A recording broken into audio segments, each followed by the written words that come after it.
What's on, ladies and gentlemen? My name's Ross, I like games, and today I'm here to tell you two things. Firstly, I might have spoken too soon the other day, and secondly, Edward Newgate is back. That Edward Newgate leader that was arguably the best deck in OP-02, and definitely the best deck in OP-03. In the first few events that we had, big events over in Japan in the OP-04 meta, Edward Newgate was doing fine, but it wasn't running around as the best deck like it had been in the OP-03 meta. Well, ladies and gentlemen, we have extra data here, we have more information, and I think Edward Newgate might be the best deck again. Now at this stage I need to jump in very quickly, because several of you are rightly going to point out, hang on a second, Wassy, just the other day, you told us that Rebecca was the unquestioned best deck in the OP-04 meta. Did you lie to us? And the answer is, yes, I did say that Rebecca was the best deck in the format. And no, I didn't lie to you. Because you see, ladies and gentlemen, what we've got here is more information. Over at the Championship Series in Fukuoka, these are the big tournaments over in Japan, first place was Rebecca, and the runner-up was Rebecca. Both the finalists at that giant One Piece TCG tournament over in Japan, both of them were Rebecca. I think that tells you quite a bit. And then we had a big tournament over in Aichi, where the winner was Rebecca. So it had won 2 tournaments in a row and been the finalist at one of those as well. That kind of tells you, I think, a lot of what you need to know about why I told you that was the best deck, and it was. Here's the thing though, in that Aichi event, one of the ones Rebecca won, the other finalist was Edward Newgate. Earlier on, over in Miyagi, the winner wasn't Edward Newgate, but the runner-up actually was. And then we just had, a few days ago, the latest championship qualifying area tournament over in Kanagawa. And the runner-up was Edward Newgate, for those keeping score, the third time that's happened. And the winner was Edward Newgate. And now we're in an interesting situation where we've had 3 second places and a victory for Edward Newgate. And also, the tournament where it both won and came second was the most recent. And I think we're back at the stage where we have to say the metagame has shifted and Edward Newgate is back to being the best deck in the format. That does not mean I lied to you the other day when I told you that Rebecca was the best deck in the format. When I made that video, the information we had told us Rebecca was the best deck. Things have changed, ladies and gentlemen. Newgate is well and truly back. So let's go and see what the deck is all about. Now, obviously, it all revolves around Edward Newgate, and you've got the first at least 6,000 power leader. We have seen a second now, and 6 life, both of which are way higher than we would imagine. And we got a skill at the end of your turn, add a card from the top of your life to your hand. That after seeing Paramount War, reading Paramount War, I'm like, yeah, that makes perfect sense. And then, of course, we've got a lot of things that are kind of shared between the deck lists that we would generally expect to see. So the Makino from OP-02, 1 cost 0 power, counter plus 2,000, and you can rest this character to give one of your red characters with a cost of 1 an extra 3,000 power during this turn. Doesn't have to be played, but I told you about 4 decks, 3 runners up and 1 winner. All of them played this. We've got a good 1,000 power character with which to pair it, so it sees a bunch of play. If anybody's wondering, it is literally the same 1 cost character in every deck that actually did play it. We are talking about the Izzo from OP-03, 1 cost 2,000 power, and then when you boost it by 3, it goes up to 5,000 power, which is what most leaders have, and bearing in mind a tie goes to the attacker, so 5,000 is the minimum you need to really start attacking. And on play, you look at the top 5 cards of your deck, find a Whitebeard Pirates card other than Izzo, pop it in your hand. Obviously, this is an essential card in like every Whitebeard deck. That really shouldn't surprise you, ladies and gentlemen. That's a little bit of a given. Similarly, Atama comes in every one of these decks. It's a 1-cost character, counter plus 2,000, and on play it gives one of your opponent's characters minus 2,000 power for the turn. Again, this is just an absolute no-brainer, and this is another one of those characters. All 4 of the deck lists I've got for you, Atama pops up here quite nicely.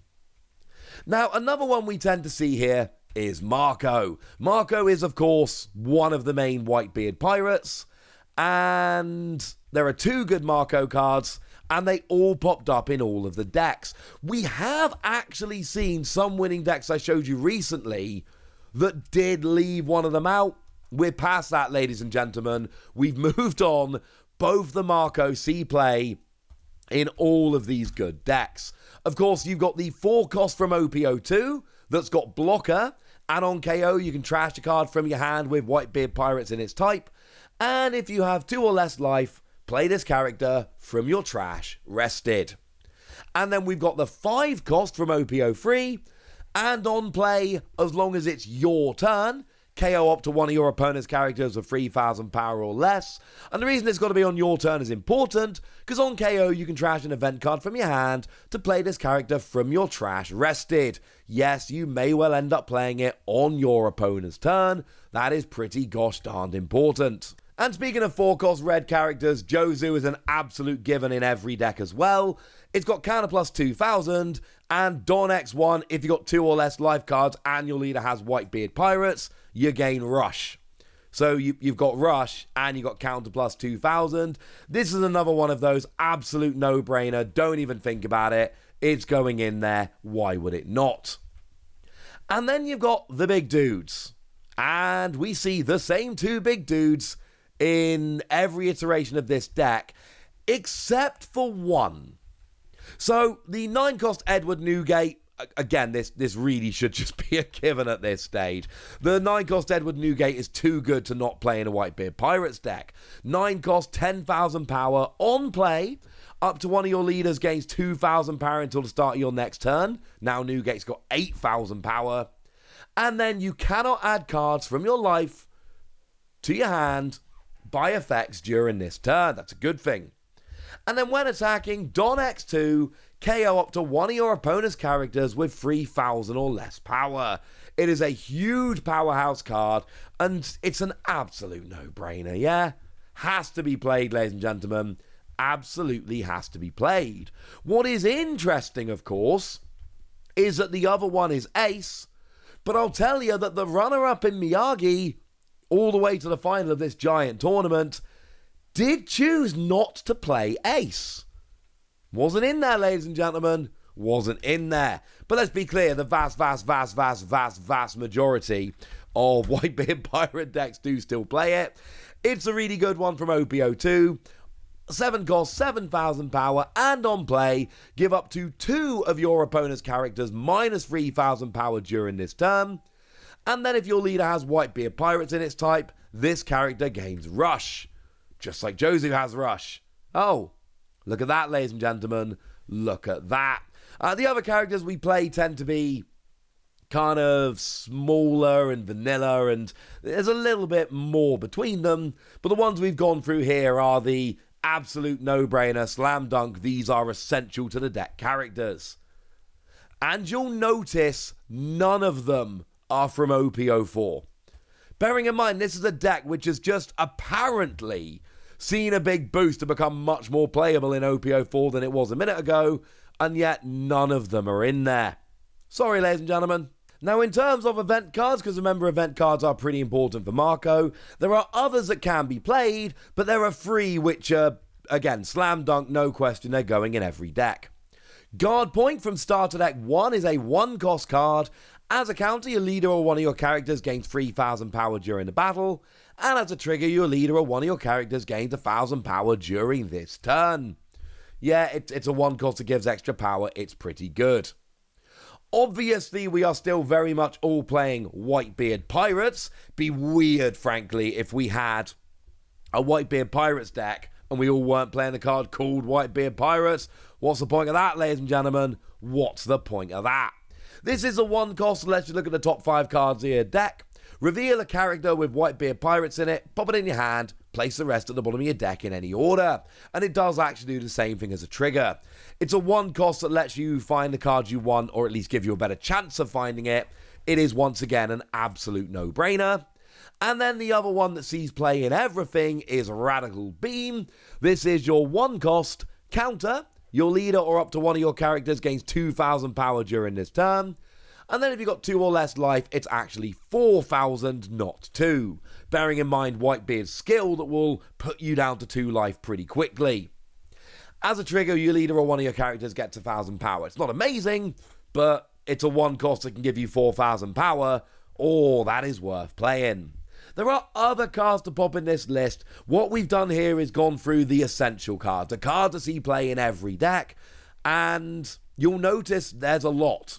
I mean, if we go through them very, very quickly, here is the runner-up deck from Miyagi, relevant mostly because it doesn't play Ace, which is a little bit weird. Here is the runner-up deck from Aichi, and again, we've got a few different vanilla characters here and there, but this is all very straightforward.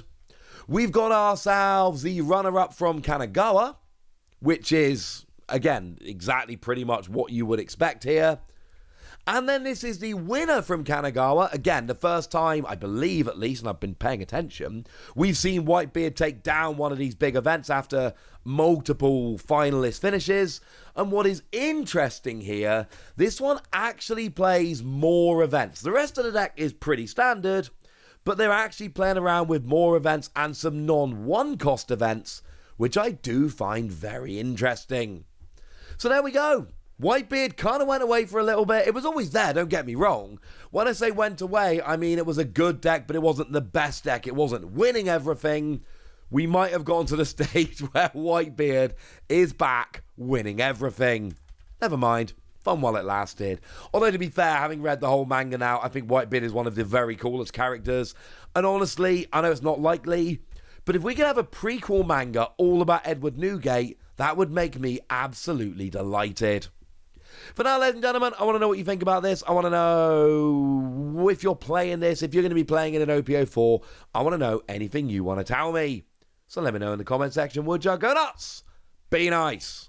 And then make sure you like this video, subscribe to this channel, follow me on Twitter at the Wasi. That's where we talk about One Piece and a bunch of other card games. And please do consider checking out patreon.com/PTCG Radio, where you can support the channel, get some bonus podcasts and all kinds of fun things. But by far the most important thing, as always, look after yourselves till next time, would ya? Thank you very much for watching. My name's Ross, and you've been watching Wasi Plays.